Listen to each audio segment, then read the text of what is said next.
Masayang araw, mga ka-PL.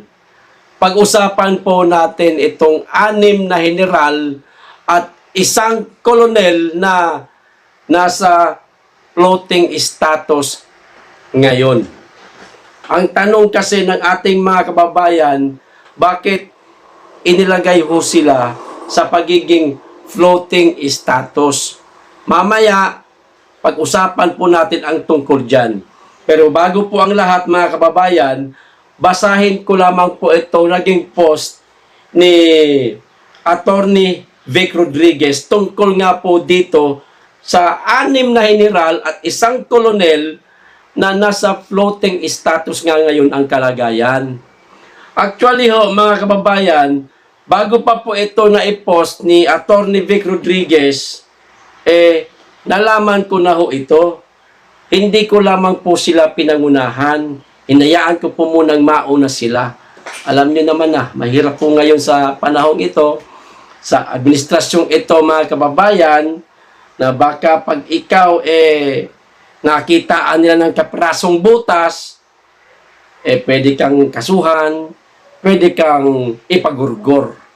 Ayan. Pero bago ko po ito simulan, makikisuyo sa mga hindi pa po nakasubscribe. Baka naman at pakiclick na rin po ang notification bell para updated sa lahat ng upload. At huwag niyo pong kalimutan, pakilike na rin po ang video. Maraming salamat, makikisuyo lang po. Mula po ito, mga kapapayan, sa post ni Attorney Vic Rodriguez. Ayan, ipakita ko sa inyo. Ay, pakita ko dyan. Lagyan ko na lang dyan. Okay? Ang napabalitang new model na kasunduan ng Pilipinas at China kung paano mapanatag ang relasyon at mapawi ang tensyon sa South China Sea ay wastong hakbang tungo sa diplomatikong paraan na resolbahin ang hindi natin pagkakaunawaan.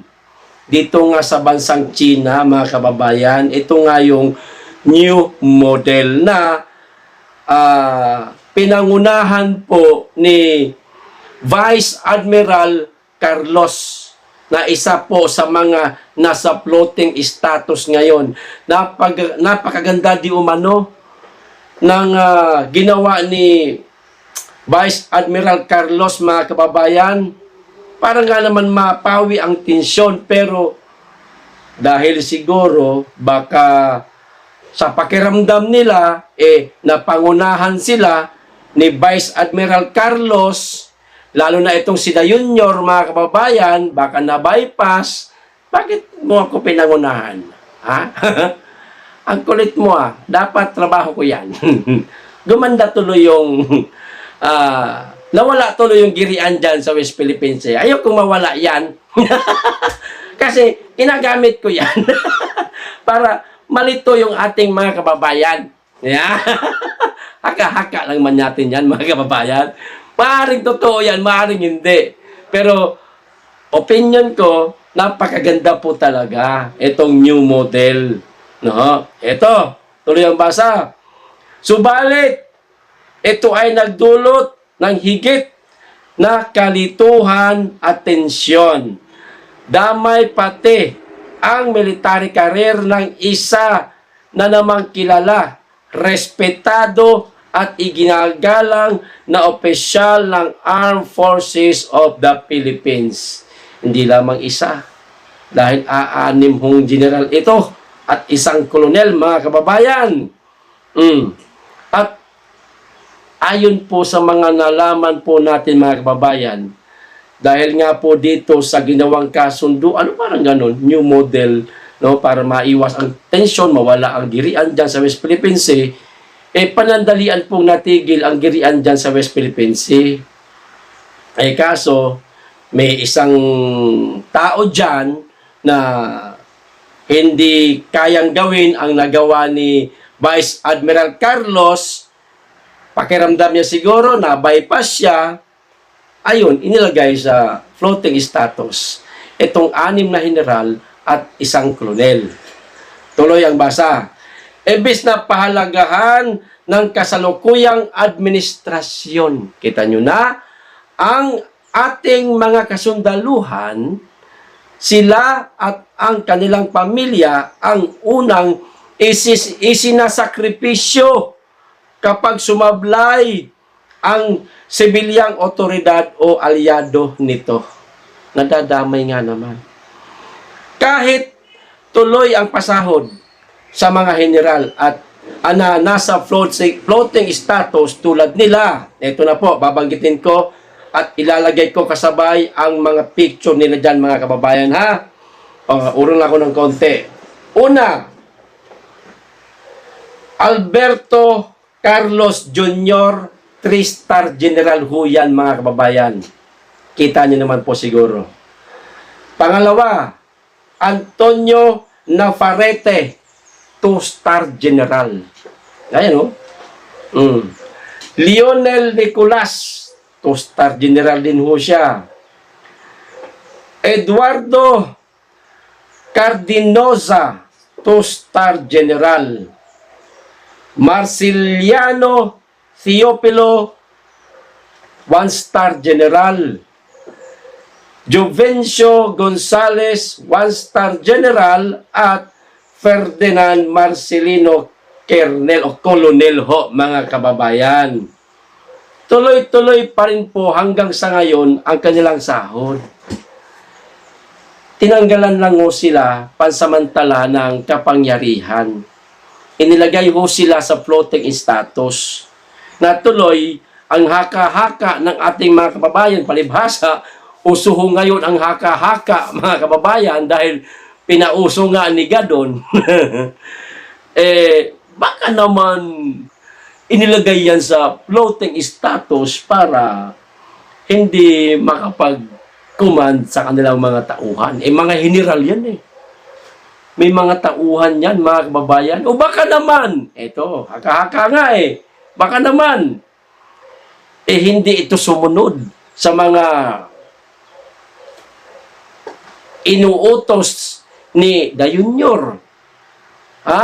Dahil hindi nagustuhan, dahil hindi para sa interes ng bayan at sa mga kababayan, kundi para lang sa interes ng kanilang sarili. Pwedeng ganon. Haka-haka din po yan ng ating mga kababayan, ha? Yan po ang usap-usapan ngayon sa social media, mga kababayan. Diba? Kaya inilagay sa floating status. Ito pa. Higit sa salapi, mas pinahahalagahan nila ang respeto, dignidad at honor ng pagiging isang sundalo. Iyan ang tunay na sundalo. Hindi katulad ditong isang sundalong kanin. Mga kababayan. Sundalong kanin na ngayon napakaingay parang aso ni Tamba. O di kaya ni Da Junior. Hindi kaya. Ano ho sa palagay ninyo? Paki-comment na lang kung sabi aso ng administrasyon. Lagi mong alagaan ang iyong reputasyon. Ipaglaban mo yan hanggang sa huli. Saludo Pilipino, sundalo Pilipino, maisog. Ayan, mga kababayan. Ayon nga dito sa isang comment na nabasa ko, ito, ipakita ko sa inyo, baka sabihin kasi ninyo, mga kababayan, gawa-gawa lang po natin itong mga kahaka-haka, o ipakita ko ho dyan, katulad po niyan. Hindi ko na naman po ipinakita yung pangalan para ho sa kanyang seguridad. Walang hiya ang ating Pangulo. Basta hindi niya mabili, ganyan ginagawa niya. Laban lang, mga sir, saludo kami sa inyo. At napakarami pa po kayo mababasang komento, mga kababayan, tungkol ho dito. Dito ho mismo sa post ni Attorney Vic Rodriguez sa kanyang sariling social media account. Di ho ba, pagka ang isang general nasa floating status, hindi ho ito makapagbibigay ng command sa mga nasa baba niya. Pansamantalang tinanggalan ho siya ng kapangyarihan para manguna. Yan. Tuloy, isa pa sa mga haka-haka ng ating mga kababayan, hindi kaya maliban sa usapin dyan sa West Philippine Sea, baka itong 6 na general at isang colonel o colonel, ayan,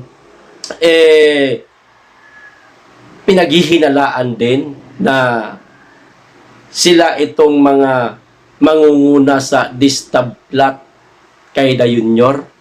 Tanong lang yan ng ating mga kababayan, ha? Haka-haka katulad ni Gadon. Ayan. Okay? Kayo na pong humusga, mga kababayan, kung ano ho sa palagay ninyo. Hanggang dito lamang po. Maraming salamat sa inyo lahat. Mag-iingat kayo lagi. At higit sa lahat, mahalin po natin ang Pilipinas. Be blessed.